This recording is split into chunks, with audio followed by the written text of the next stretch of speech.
Voilà, donc ici, il n'y a pas de questions. Moi, j'ai une préoccupation. Hein. Au cours du culte, hein, tu as parlé de... Tu es revenu un peu sur l'alcool, le vin alcoolisé. En un mot, l'alcool. Bon, vraiment, c'est quelque chose qui, partout, on constate que les chrétiens s'adonnent même à l'alcool, à la consommation de l'alcool.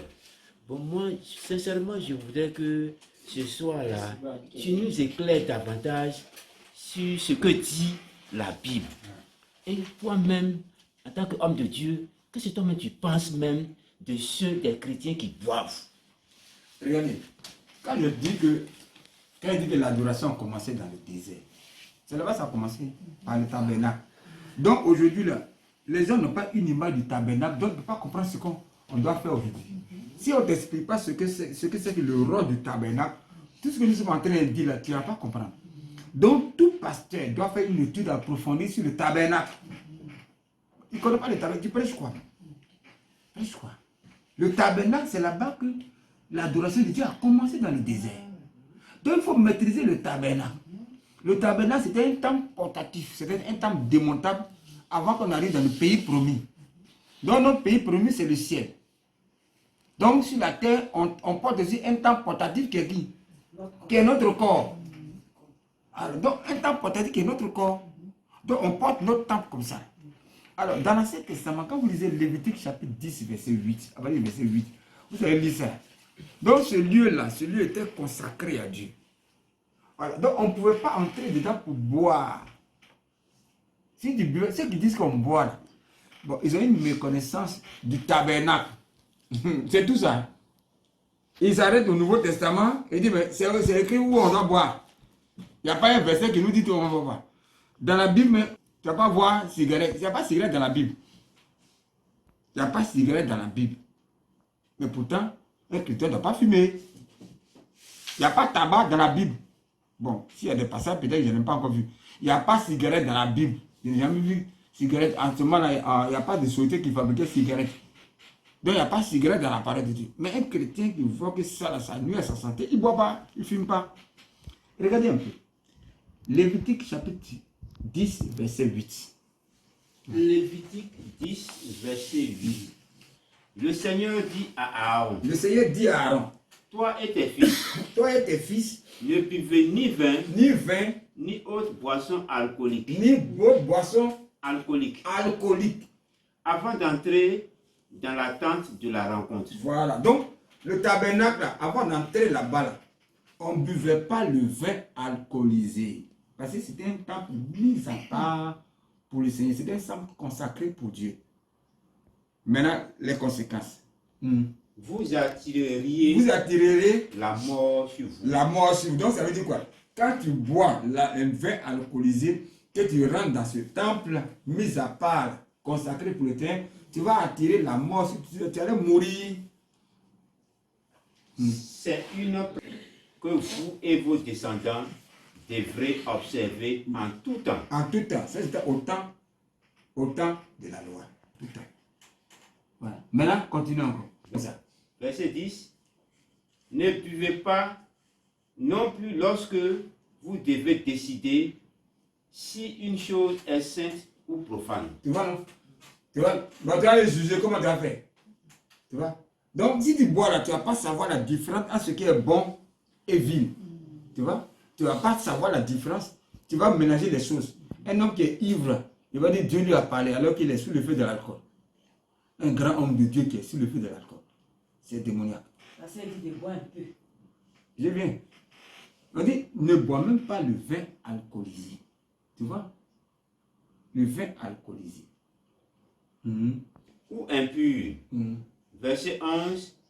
Ou encore lorsque vous devez enseigner aux Israélites les lois que je leur ai transmises. Les rois, les sacrificateurs, tous ceux qui doivent enseigner là, qui sont devant là, ils ne doivent pas boire le vin. Alors c'était interdit même, interdit. Ça c'était dans l'Ancien Testament. Dans l'Ancien Testament, c'était le temple. Fait des mains d'or. Dans le Nouveau Testament, c'est notre corps qui est fait des mains du Saint-Esprit. Le Seigneur nous fait une nouvelle créature. Donc nous sommes maintenant un temple. Dans 1 Corinthiens chapitre 6, c'est ça non? 1 Corinthiens chapitre 6, verset 19, 20. Voilà. 1 Corinthiens chapitre 6, verset 19. Tu vois? Donc nous sommes un temple. Donc puisque tu es un temple, alors ce lieu aussi est consacré pour le Seigneur. 6, verset 19. Ne savez-vous pas, Ne savez-vous pas que votre corps est le temple du est le Saint-Esprit temple du Saint-Esprit? Maintenant, là, c'est nous maintenant qui sommes le temple. Voilà. Maintenant, si cet esprit qui est en vous et que Dieu vous a donné, vous ne vous appartenez pas à vous-même. Dieu vous a acquis, il a payé le prix pour cela. Voilà. Mettez donc votre corps lui-même au service de la gloire de Dieu. Vous avez compris, non? Mettez vous-même votre corps au service de Dieu. Donc, un chrétien, son corps doit être au service de Dieu, pas au service du vin. Donc, un chrétien, s'il considère que son corps est le temple du Saint-Esprit, de même que dans l'Ancien Testament, c'était le temple où on ne pouvait pas entrer. Maintenant, tu meurs comment? Tu ne meurs pas physiquement, tu meurs spirituellement. Tu ne vois pas, tu fais pas, tu vois pas la différence. Tu vas devenir charnel. Regarde aujourd'hui, les chrétiens qui sont trop adonnés au vin, ils sont charnels. Ce n'est pas des chrétiens spirituels parce que l'Esprit de Dieu n'habite pas pleinement dans leur vie. Ils sont remplis de vin, ils disent que ce n'est pas interdit. Mais c'est interdit. Ton corps est un temple. Ta vie est un temple. Ton esprit est un temple. Et celui qui détruit ce temple, Dieu le détruit. Dans 1 Corinthiens chapitre 3, verset 16, tu vois, si quelqu'un détruit ce temple, Dieu va le détruire. Tu peux le détruire en buvant. Au fur et à mesure que tu es en train de boire, tu es en train de créer des choses dans ton corps. Le chrétien ne boit pas. Parce que son corps est le temple de l'Esprit de Dieu. Maintenant, on me dit que, voilà, dans la Bible, il a dit fais usage d'un peu de vin à cause de tes fréquentes indispositions. Mais lui, là, il n'a pas dit vin alcoolisé. Il n'a pas aussi dit vin. Mais on dit fais usage d'un peu de vin pour tes fréquentes indispositions. Donc, admettons que c'était vin alcoolisé. Donc, tout le monde a fréquente indisposition aussi. Tout le monde a fréquente indisposition. Voilà, donc à chaque fois que tu as un fréquent indisposition, donc tu te rends sur un cabaret et tu prends un petit coup de cou, un petit... Non, c'est pas ça. Tu vois, tu deviens esclave du vin. Le chrétien, son corps est le temple de l'esprit. D'ailleurs même, il y a certaines personnes qui me disent, qu'ils ont fabriqué le vin. Ah, ça, ils disent même qu'au temps de la loi que je buvais. Regarde, dans l'Ancien Testament, on n'entrait pas dans le temple pour boire. Tu vois, non? On n'entrait pas dans le temple pour boire. Jésus était au temps de la loi. Donc, il pouvait boire dehors, mais pas dans le temple de Jérusalem. Donc, c'est le même Jésus là aussi qui dit, ben, comme c'était au temps de la loi, c'est pourquoi il buvait dehors. c'est là il buvait dehors. Mais maintenant, là, il ne peut pas boire parce que maintenant, il a été glorifié. Un enfant de Dieu, il a accepté Jésus-Christ, il n'est plus sur la terre, il est glorifié. Il n'est plus ici là. Non, parce qu'il y a deux, bon, c'est une façon de parler. C'est comme s'il y a deux Jésus, si je comprends bien. Le Jésus au temps de la loi était posé comme un buveur. Le Jésus glorifié, ressuscité, il fait l'image de chrétien. L'image de chrétien, il fait de nos corps, comment on appelle ça, le temple du Saint-Esprit. Donc, si je comprends bien, c'est le Jésus glorifié là que nous on prend. Mais ça, parce qu'il dit, il a dit quoi? Dans Jean chapitre 7, verset 37, il fallait que la chair là, soit crucifiée. Tu vois? Il était encore dans la chair. En tant qu'homme faible. Au temps de la loi. Tu vois? Au temps de la loi, il était faible. Il était homme. Tu vois? Mais, quand il ne pouvait pas entrer dans le temple. Parce que dans le temple, c'était un lieu saint. Donc, si tu peux boire, tu bois hors du temple. Parce que les gens ne savent pas les différents temps. Il y a le temps d'Éden, il y a le temps adamique, il y a le temps du gouvernement humain, il y a le temps des promesses, il y a le temps de la loi, il y a le temps de la grâce. Et nous allons voir un temps, le temps du royaume qui va venir bientôt. Donc nous sommes au temps de la grâce. C'est une faveur imméritée aujourd'hui. Donc Dieu fait grâce au peuple gentil, ou bien au peuple non juif, qui est sauvé par la foi. Donc regarde, où ils étaient stricts avec ce peuple-là. Mais à plus forte raison, nous, on ne doit pas jouer. On était l'olivier sauvage qui avait été hanté, qui avait été greffé sur l'olivier franc. Donc, il faut faire attention, ce n'est pas ta place. Donc, tu es sauvé par grâce, par le moyen de la foi. Et ils avaient les lois, ils avaient tous ces trucs-là, mais ils désobéissaient à la parole de Dieu. Dieu les a rejetés. Et nous, on peut nous rejeter facilement. Alors, c'est une grâce.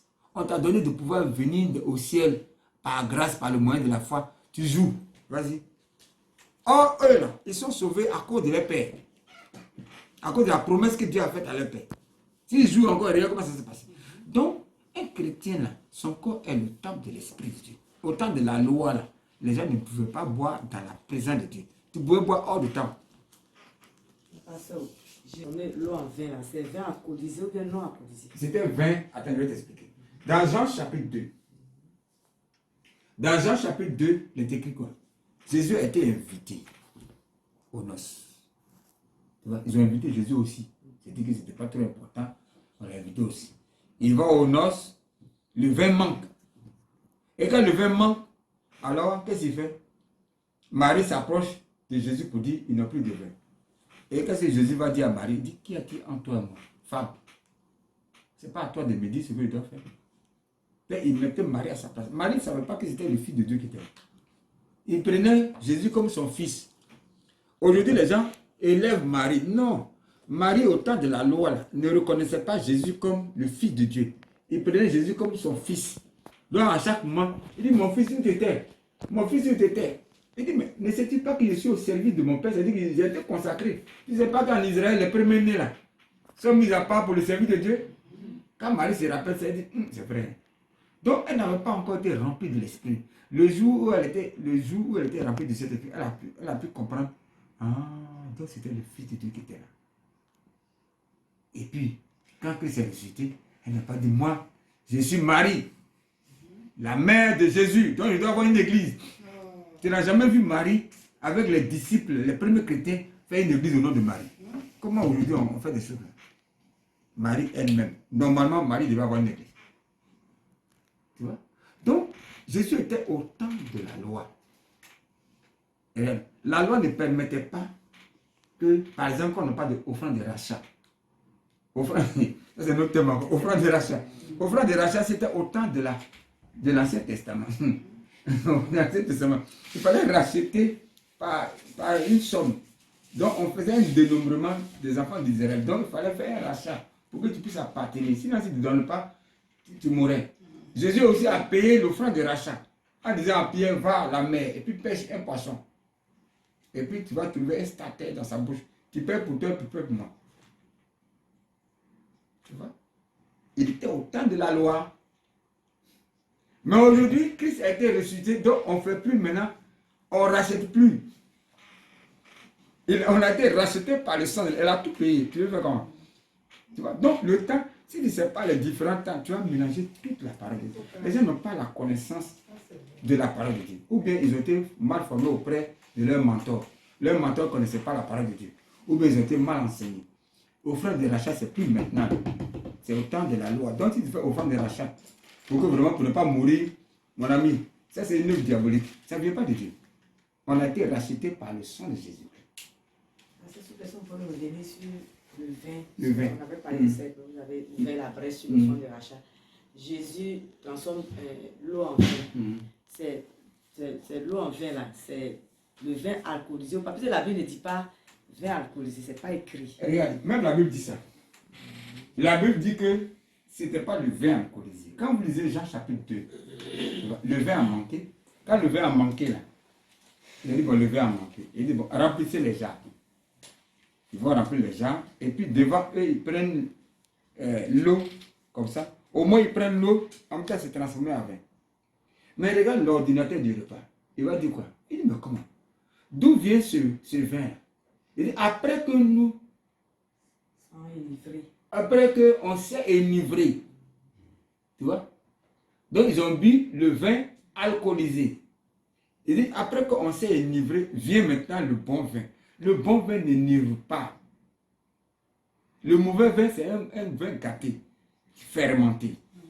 Donc si tu veux boire du vin, prends du vin non alcoolisé. Ça se vend dans les supermarchés. Le vin n'est pas interdit, mais le vin en tant que chrétien, prends le vin non alcoolisé. Non, pasteur, pour vos saints, Donne-moi cette bouteille. Donne-moi cette bouteille. Voilà. Voilà. Voyez-vous?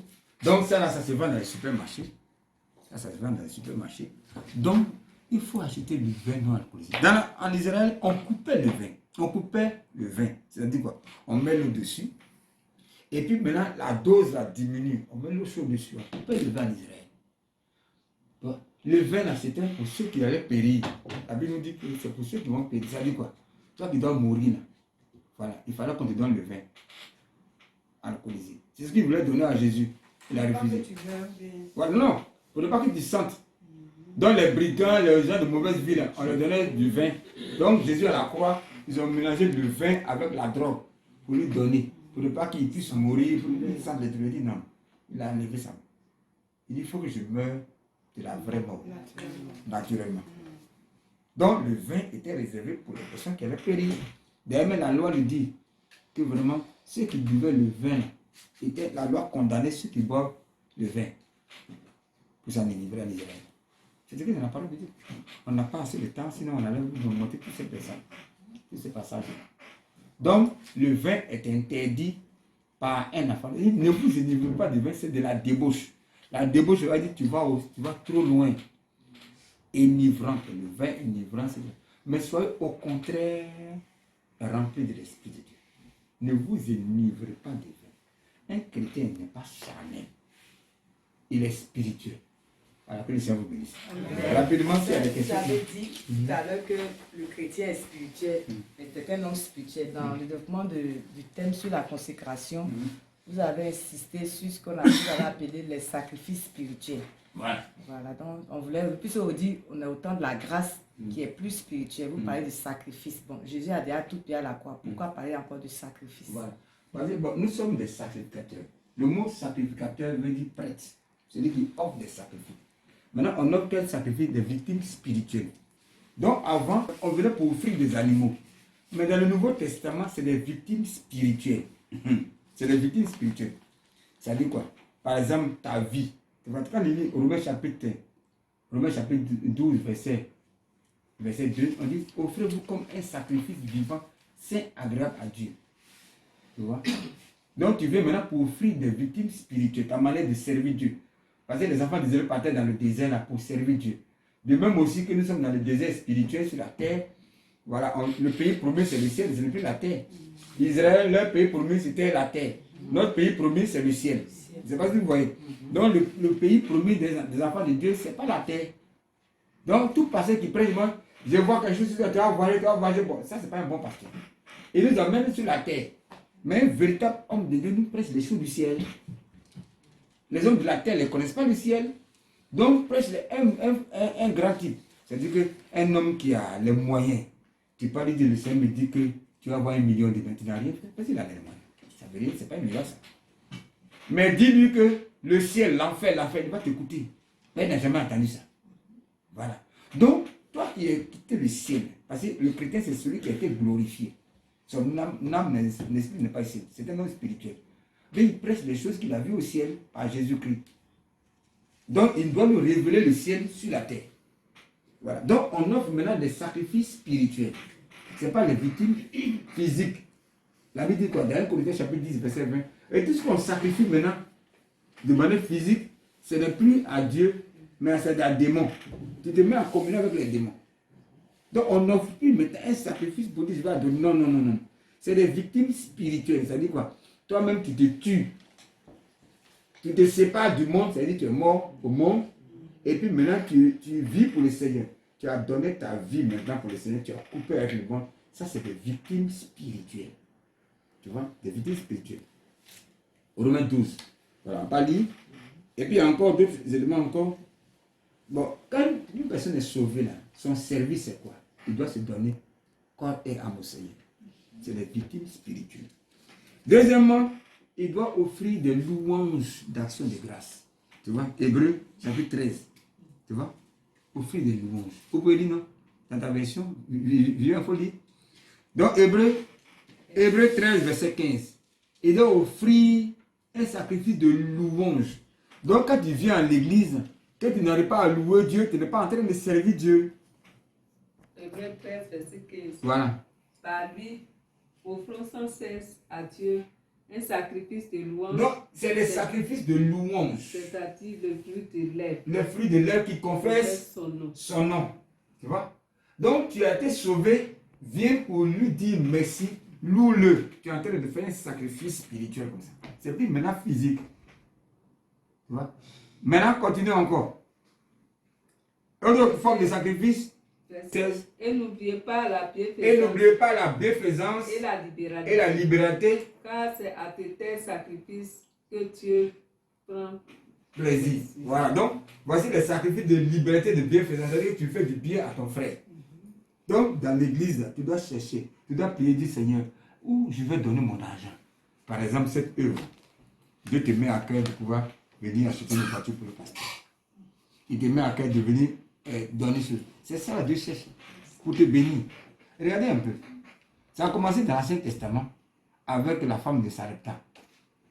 Dieu a ordonné à une femme de nourrir Élie. C'était pourquoi? C'était pour la bénir.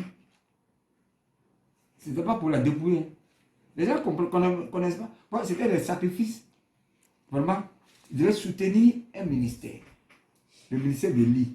Ils devaient soutenir. Donc, c'est ça là qui fait que tu es béni.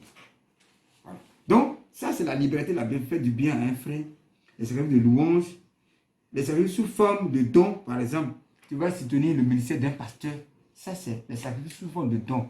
Dieu te met à cœur de venir me faire un don pour soutenir ce ministère. Ou pour soutenir le ministère d'un pasteur. Tu t'as mis à cœur. Ça, c'est ce qu'on doit faire. Et puis, les sacrifices d'action de grâce. Tu viens dire merci à Dieu.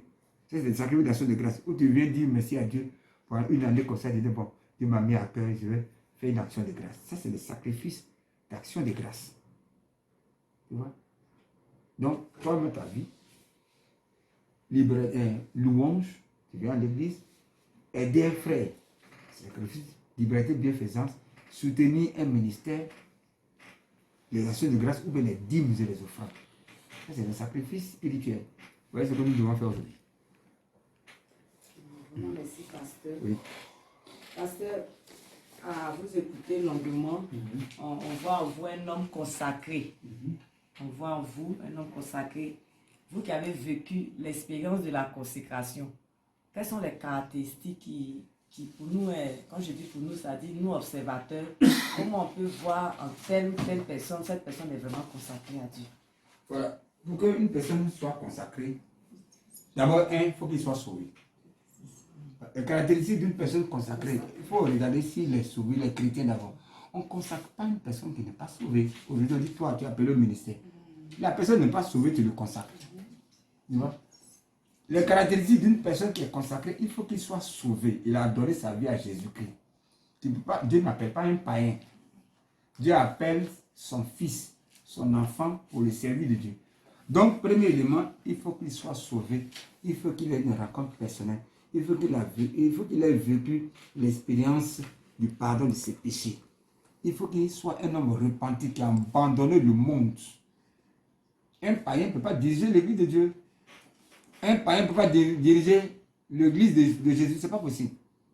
Il n'a pas la connaissance de ce Dieu-là. Il est mondain.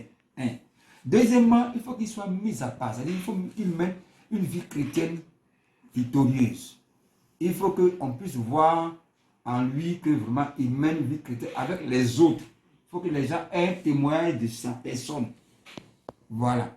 Donc, il mène une vie de sanctification. La sanctification, c'est quoi? C'est la vie de l'esprit. Il se laisse conduire par l'esprit. Il marche selon la parole de Dieu. Il se laisse conduire par la parole de Dieu. Il se laisse conduire par le Saint-Esprit. C'est quelqu'un qui mène une vie chrétienne victorieuse. Tu vois? Il cherche à aller de l'avant. C'est ça l'on veut. Des modèles comme ça, c'est à ce moment-là que cette personne, on peut la mettre à part pour le servir de Dieu. Tu ne vis pas cette vie. Et puis tu veux qu'on te mette. Aujourd'hui, vous voyez, l'église d'aujourd'hui souffre. Parce que quelqu'un vient d'arriver, c'est un fonctionnaire de l'État. Voilà. Il a l'argent, il a 15 millions en banque. Ouais. Toi, tu le prends diacre. Tu vois ce que tu es en train de faire? Tu es un faux pasteur. Tu le suis par motif d'intérêt. Tu vois? Tu es un flatteur. Ou bien, à la rigueur, mais charlatan. Tu vois? Aujourd'hui, on nous dit quoi? On dit, donne-moi une offrande. Et puis maintenant, je vais prier pour toi. Tu vois, non? Maintenant, le monsieur va faire une offrande. Tu pries pour lui, ses affaires sont décantées. Et ses affaires sont décantées, comme j'ai prié pour lui, il devient mon responsable. D'office. On crée des cellules de prière dans certains coups où la personne n'est même pas chrétienne. Il n'est pas consacré. On ne doit pas créer une cellule de prière dans une maison où la personne n'est pas consacrée à Dieu. Ils sont en train de casser l'œuvre. C'est les chrétiens eux-mêmes qui cassent l'œuvre du Seigneur. Ce n'est pas les païens. Les païens ont peur de Dieu. Ils respectent Dieu. Mais nous-mêmes, on regarde ça. On va mettre une personne qui n'est même pas chrétienne, trésorière. Une sorcière qui a fait des envoûtements sur l'argent de Dieu. L'argent de Dieu, c'est mis à part. Les dîmes, les dons, là, c'est mis à part. Donc, tu vas mettre un homme qui est escroc. Il va commencer à envoûter l'argent. Ou il va faire tontine avec l'argent de Dieu. Il n'a pas la crainte de Dieu. Donc, les caractéristiques d'un homme qui est consacré, il faut qu'il soit sauvé. Il faut qu'il marche avec Dieu. Il faut qu'il ait un bon témoignage. Il faut qu'il soit modèle à l'église pour qu'on puisse le mettre à part pour le servir de Dieu. Merci Seigneur. Merci pasteur. Il dit Seigneur. Dans tous les cas, c'est la même veine. Bon, pasteur, moi j'ai une dernière préoccupation. Il s'agit des cultes. Souvent, parmi nous, il y a certains qui se plaignent de la longueur du culte. Moi, je voudrais vous te poser la question pour savoir, est-ce que la longueur d'un culte est un facteur déterminant dans l'édification d'un fidèle? Est-ce que, bon, je vais prendre ça terre à terre, hein, un culte de 15 minutes par rapport à un culte de 2 heures, 3 heures, peut-être même toute une semaine. Est-ce que l'homme de Dieu peut me dire, essayer d'éclairer un peu, éclairer comme ça la lanterne de l'auditoire sur l'importance de la durée d'un culte? Est-ce que la durée même du culte, c'est-à-dire la durée d'un culte là, est-ce que c'est un facteur prédominant dans l'édification d'un fidèle? C'est quand on parle d'un culte, dans le culte, il y a des trucs qui sont inutiles. Il y a des éléments qui sont inutiles. Dans un culte, il doit y avoir une offrande. Il doit y avoir la louange. Donc, le culte, il y a des éléments qui ne sont pas importants, qui ne doivent pas faire. Dans le culte, il doit y avoir le message. Il doit y avoir les louanges. Il doit y avoir les offrandes, comme je l'ai dit, l'offrande, louange. Il doit y avoir la prédication. Il doit y avoir les louanges individuelles. Mais quand il fait un culte, et puis il y a toutes sortes de cotisations qu'il faut dire, c'est inutile. Ça n'a pas un caractère spirituel. C'est trop mondain. Maintenant, tu as fait réunion pour dire, ouais, voilà, telle personne, voilà, et on va citer le nom des personnes qui doivent à l'église. Ça n'a rien à voir avec un culte. Donc, le culte doit être spirituel. Quand le culte est spirituel, vous-même, vous ne sentez pas la longueur du culte. D'abord même, le culte de Dieu doit être conduit par le Saint-Esprit. Quand les choses sont conduites par le Saint-Esprit, vous allez rester là des heures et des heures en train de prier. Donc, si le pasteur se laisse conduire par le Saint-Esprit, le culte peut faire 2 heures, 3 heures du temps, 4 heures du temps. Les gens vont vouloir rester dans sa présence. Alors, quand on reste dans la présence beaucoup de temps, c'est lorsque le Saint-Esprit vous conduit. Or, quand vous laissez vous conduire les choses, vous n'êtes pas lassant. Maintenant, il peut y avoir des hommes charnels au milieu de vous. Des gens qui ne sont pas chrétiennes. Des personnes qui ne sont pas chrétiennes. Des personnes qui n'ont jamais accepté Jésus-Christ. Alors, ils vont durer dans un culte au moment où les gens sont édifiés. Que vous avez dit, moi, il fait quelle? On mange quoi aujourd'hui? Tu vois, c'est un homme charnel. On mange quoi? Bon, il fait quelle heure? Ça a trop duré. Tu vois.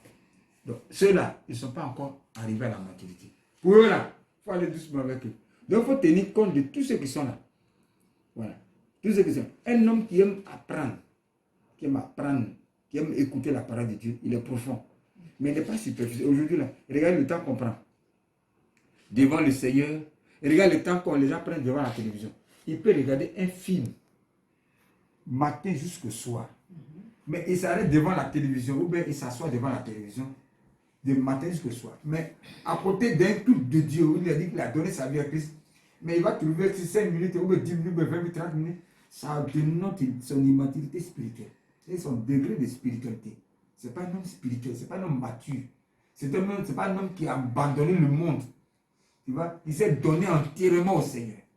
Donc, quand tu n'es pas donné entièrement au Seigneur, tu vas trouver que tout ce qu'on dit là, c'est lassant, c'est bon maintenant. Donc, la personne n'est pas trop consacrée. Donc, une personne qui n'est pas consacrée, là, la longueur du culte, là, ça le gêne. Parce que ce n'est pas aussi le fait que souvent vos collaborateurs, certains hommes de Dieu, dans le culte, ils prennent beaucoup de temps pour les communiquer. C'est ce que j'ai dit tout à l'heure. C'est ce que j'ai dit tout à l'heure. S'il y a des annonces, il peut y avoir une table de publication là-bas. Tout à l'heure, après, Amen, allez-y à la table de publication, il y a les annonces qu'on a dit là-bas. C'est fini. Mais tu vas prendre le culte comme une. Maintenant, là, pour finir, tout le message que tu as dit là, tout le monde oublie. Parce que l'essentiel a été remplacé par les trucs vulgaires, ou bien qui n'ont pas un caractère spirituel. Donc le culte n'a plus son sens. Donc les gens sont vides. Mais un homme spirituel, là, il va rester dans la présence de Dieu en train d'adorer. Un homme spirituel peut rester 1 heure du temps en train de prier. Un homme spirituel peut rester 2 heures du temps en train de prier. Parce que sa nourriture, c'est de faire la volonté de Dieu, comme Jésus. Mais aujourd'hui, donc, c'est pour cela qu'il faut amener le chrétien à s'approcher au fur et à mesure de la présence de Dieu, pour que vraiment il puisse avoir une vie spirituelle véritable, pour passer du temps dans la prière, pour passer du temps devant la présence de Dieu. Sinon, aujourd'hui, on voit, les gens vont à l'église parce qu'il faut aller à l'église. Beaucoup ne sont pas chrétiens. Et puis, d'autres pasteurs font des annonces qui n'ont rien à voir avec lui. Ou bien d'autres ne sont pas appelés. Ils disent n'importe quoi. D'autres aussi, ils vont à l'église pour parler de politique. Tu vois, on ne parle pas de politique sur la chair. On ne parle pas de Côte d'Ivoire sur la chair. On parle des choses du ciel sur la chair. Comment tu vas prendre la Bible pour dire, voyez, Côte d'Ivoire, il y aura la guerre bientôt. Préparez-vous. Ça, il dit, la Bible dit quoi? Il y aura des tribulations. Il y aura des bruits de guerre. Tout ça là, nous on sait ça déjà. Donc ce n'est pas ce qui va arriver. Ce qui nous importe là, on est un temple portatif pour aller au ciel. Donc tout ça là, Jésus a dit que sur la terre, il y aura des tribulations. Mais moi j'ai vaincu le monde. Vous aurez des tribulations. Voilà. Vous allez avoir des problèmes, vous allez avoir tout ça là, ça va s'imposer à nous. Tu vois? Mais vous aurez, mais moi j'ai vaincu. Puisque Christ a vaincu le monde, donc on peut sortir victorieux. Donc, amène les chrétiens à être forts spirituels. Parlez des choses du ciel. La guerre, là, ça va venir partout. Avant, on parlait de guerre dans les autres pays, là. Mais c'est arrivé partout. C'est arrivé en Côte d'Ivoire ici. Mais dans le pays, là, le diable est descendu, animé d'une grande colère. Donc, il cherche à déstabiliser le monde entier. Donc, si le chrétien spirituel, qui est consacré à Dieu, comprend cela, tu vois, il va prêcher l'évangile, sachant que Jésus revient bientôt pour aller au ciel. Donc, la longueur du culte, là, ça dépend de ce qui est dans le culte qu'il prêche. Les gens tuent dans le culte. On regarde le temps. Quel commentaire vous faites? Regarde, la manière de comprendre la Bible. Vous savez, la Bible a été écrite de l'hébreu. Et puis, après, c'est venu en grec. Par exemple, tu es Pierre. Et sur cette pierre, je bâtirai mon église. Tu vois? C'est quelle pierre? Tu vois? Or, quand vous lisez bien, ils ont mis un pied en petit p, un pied en grand P. Tu es Pierre, sur cette pierre, je bâtirai mon église. Quand tu n'as pas beaucoup de versions pour lire la parole de Dieu, mais tu vas te tromper. Ou tu n'as pas passé pour te dire, tu vas te tromper. Donc, Pierre et Pierre, Pétras, Pétros, c'est la même chose. Christ a bâti son église sur le roc, pas sur les morts.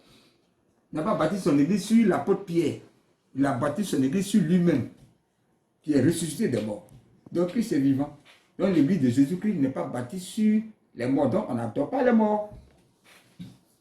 Comment tu peux expliquer ça? On n'adore pas un mort. Tu vois? Christ a été bâti. L'église est bâtie sur Pierre, qui est Jésus, le roc.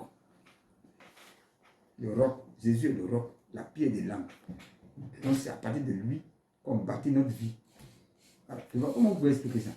Alors donc vraiment, il y a toutes ces choses-là. Voilà, on vous dit merci beaucoup. Que Dieu vous bénisse. Voilà, je ne sais pas s'il y a une conclusion. Voilà, une conclusion partielle. Parce qu'on voulait comprendre le verset de conclusion. Vous avez donné le verset Ecclésiaste. Ecclésiaste chapitre 5, verset 1 à 2. Vous savez, quand tu es chrétien, quand tu as donné ta vie à Jésus-Christ, tu fais attention à ce que tu dis. À certaines personnes me disent aujourd'hui, à partir d'aujourd'hui, je me consacre à toi, Seigneur. Demain, je ne vais pas me consacrer à toi. C'est que ton vie soit vie. C'est le verset de Ecclésiaste chapitre 5, verset 1 à 2, 3, 4. Il ne faut pas jouer avec la parole, il ne faut pas jouer avec la consécration. À certaines personnes disent, à partir d'aujourd'hui, tu es ma femme. Demain, tu n'es plus ma femme. Tu deviens vil. Ouais. Dieu a dit, Dieu n'a pas dit. Tu vois, quand c'est comme ça, là, Dieu va agir dans ce que tu es en train de faire. C'est pas bien. Voilà. Donc, quand une personne est consacrée à Dieu, il ne doit pas jouer avec la parole. Parce qu'il est mis à part pour le Seigneur. Donc, il ne doit pas jouer avec la parole. Que le Seigneur, dans sa grâce, vous bénisse. Et que sa paix repose dans votre vie. Amen. Voilà. Merci. Merci beaucoup, pasteur. Donc, vraiment, hein? Merci à Dieu. Voilà, merci pour le fait que vous êtes venus pour nous poser des questions. Voilà, mon épouse et moi, on vous dit merci. Voilà, pour ce que vous êtes venus demander ce que c'est que la consécration par rapport à ce message que j'ai prêché la fois passée. Donc, on aura l'occasion de pouvoir venir encore sur d'autres thèmes. Si vous avez l'occasion, voilà, on va venir sur d'autres thèmes. Bon, peut-être que vous allez chercher vous-même. Et puis maintenant, faire un débat. Et puis lire dans la parole de Dieu. Aujourd'hui, on n'a pas trop lu dans la parole de Dieu. Mais ce que je dis, c'est tout dans la parole de Dieu. Voilà, mis quelques passages. Donc, que le Seigneur vous bénisse. Amen. Vous avez dit toutes les questions. Voilà, tout ce que vous avez. Voilà, sur l'onction, sur ce que je vous avais dit tout à l'heure, j'ai noté ici. Consacrer une maison. Voilà, on ne consacre pas une maison. On prie pour une maison. Voilà. Consacrer, ça veut dire mise à part pour. Donc, quand on consacre une maison, ça ne t'appartient plus. Vous savez comment ça se passe? On consacre une maison, ça ne t'appartient plus. C'est pour celui qui a consacré la maison. Là. Il a consacré la maison pour le Seigneur. Donc, consacrer une maison pour. Donc, aujourd'hui, ils ont prié pour ta maison. Point. Mais il ne faut plus dire, je consacre ma maison. Non. Bon, merci beaucoup. Que le Seigneur vous accompagne. Bonne soirée surtout. Et que la paix vous accompagne. Amen. Merci, pasteur. Vraiment, nous ne pouvons pas partir sans nous recommander à la grâce de Dieu. Voilà, parce que nous devons le faire. Voilà, non, notre Père, notre Dieu, merci pour ta grâce particulière qui accompagne ces bien-aimés dans la grâce du Seigneur. Conduis-les, garde-les, protège, sanctifie pour la seule gloire de ton nom. À toi la gloire, à toi la toute puissance au nom de Jésus. Amen. Amen. Voilà, donc que le Seigneur vous bénisse. Amen. Voilà.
Ino yitale